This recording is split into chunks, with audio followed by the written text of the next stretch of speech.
Fala aí, galera do 7º ano do Ensino Fundamental da Secretaria Estadual de Educação do Estado do Rio de Janeiro.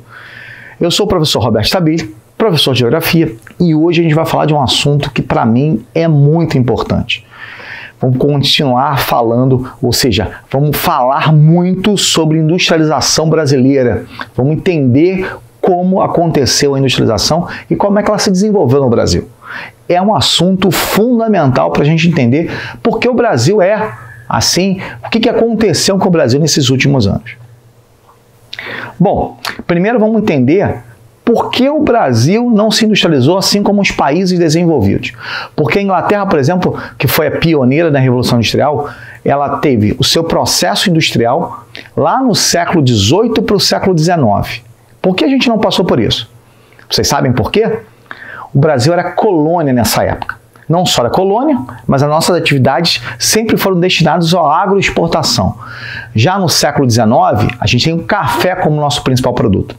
E nós somos um país, infelizmente, nós somos um país que tinha escravos, né? Então, não se cria máquinas para substituir a escravidão. Infelizmente, essa mancha na história brasileira. E aí, nós só vamos passar pelo processo de industrialização mesmo no final do século XIX, mesmo tendo algumas indústrias já num surto industrial no início do século XIX, mas no final dele é que praticamente o Barão de Mauá, né, que é o nosso grande idealizador do processo industrial brasileiro, começa, né, a implantar um processo produtivo industrial, na verdade um cheiro de industrialização, com aquela ideia de você ter ferrovias, veio o telégrafo para o Brasil, a iluminação a gás, e aí você começa a produzir um pouco mais, você já tinha um pouco mais de indústrias, ou seja, mas nada que pudesse falar assim, olha, o Brasil é um país industrializado. Não, de maneira nenhuma. E aí, tem algumas coisas que eu acho que são muito importantes da gente analisar. Primeiro, a questão da industrialização brasileira, que só aconteceu no final do século XIX. A gente chama de industrialização tardia. Foram 100 anos de atraso, galera. Mas 100 anos de atraso. E aí, não vou falar que agora começou a industrialização, agora nós vamos em vento em popa. Não foi, de maneira nenhuma.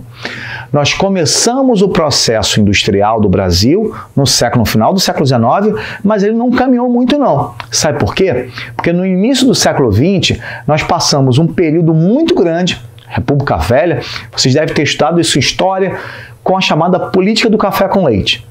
Olha só, política do café com leite. O café de São Paulo e o leite de Minas Gerais. Os presidentes eram desses dois estados. E aí você alternava.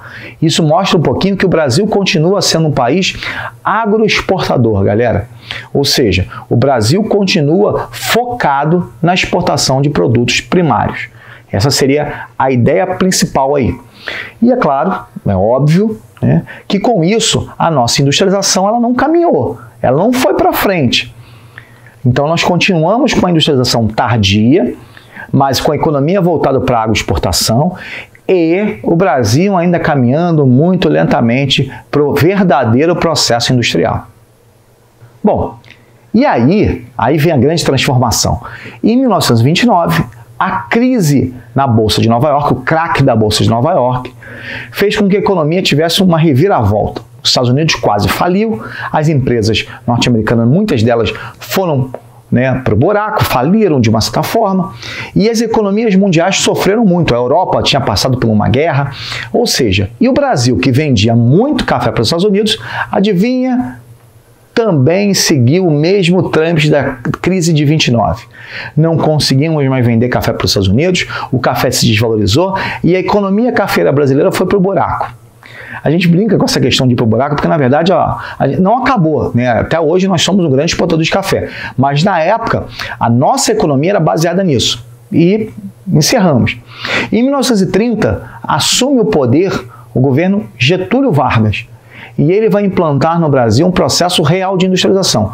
Nós vamos ser agora, em vez de ser um país agroexportador, entre aspas, nós vamos ser um país urbano-industrial. Nós vamos investir no processo industrial brasileiro. E, consequentemente, nós vamos identificar um processo que é muito comum do Brasil e dos países latino-americanos: a substituição das importações. Vocês devem ter ouvido falar sobre isso em algumas das aulas anteriores. O que é essa coisa de substituição das importações? Você pegar, em vez de você comprar de fora, comprar os produtos que vêm de outros países, você começa a produzir no Brasil. Então a gente começa a entender que o Brasil precisava realmente produzir aqui dentro. E, na verdade, é esse cenário que a gente começa a mostrar que o Brasil passa a ser um país urbano industrial. É agora que a industrialização brasileira se concretiza mesmo. Agora sim, nós somos um país urbano industrial.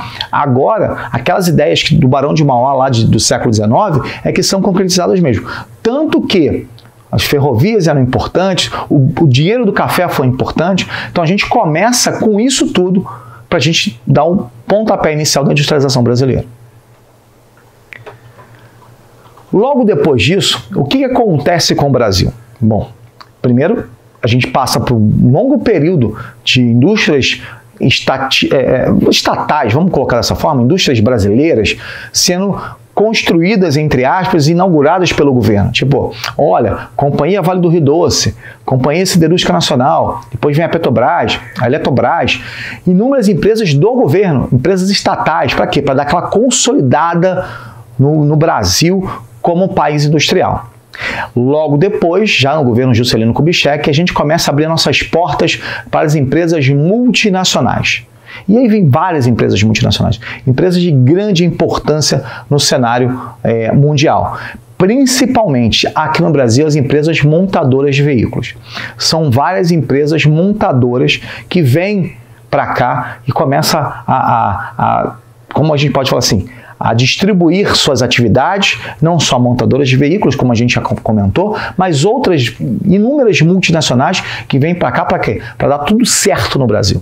A gente precisa disso para o Brasil crescer e ser um país industrial.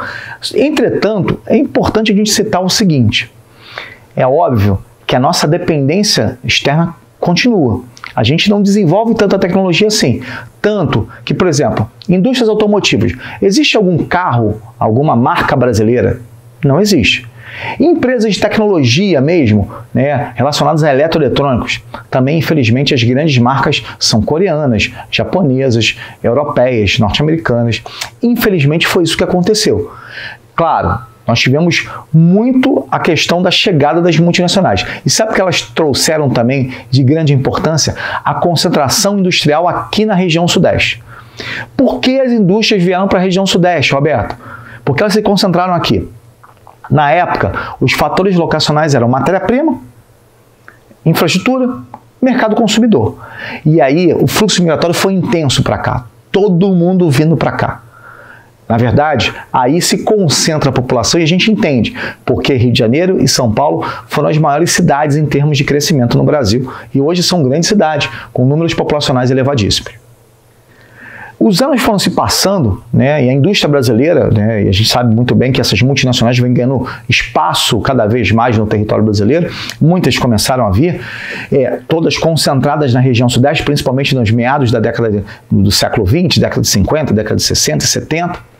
Só que passamos por um problema mundial chamada Guerra Fria. A Guerra Fria foi um dos grandes transformações que nós tivemos durante o pós-guerra. E aí, no Brasil, a questão da Guerra Fria ela foi importante porque nós estamos do lado dos Estados Unidos, ok. Mas veio logo após a globalização. E quando a gente pensa em mercado globalizado, a gente pensa em competição. A gente pensa de livre mercado. A gente pensa que o produto está lá na China, ele pode vir para o Brasil. Pronto. Aí nós mostramos um pouquinho da nossa vulnerabilidade, Nós mostramos um pouquinho que a gente não conseguiu consolidar o nosso crescimento. E muitas indústrias que estavam aqui foram embora, procurando custos menores de produção.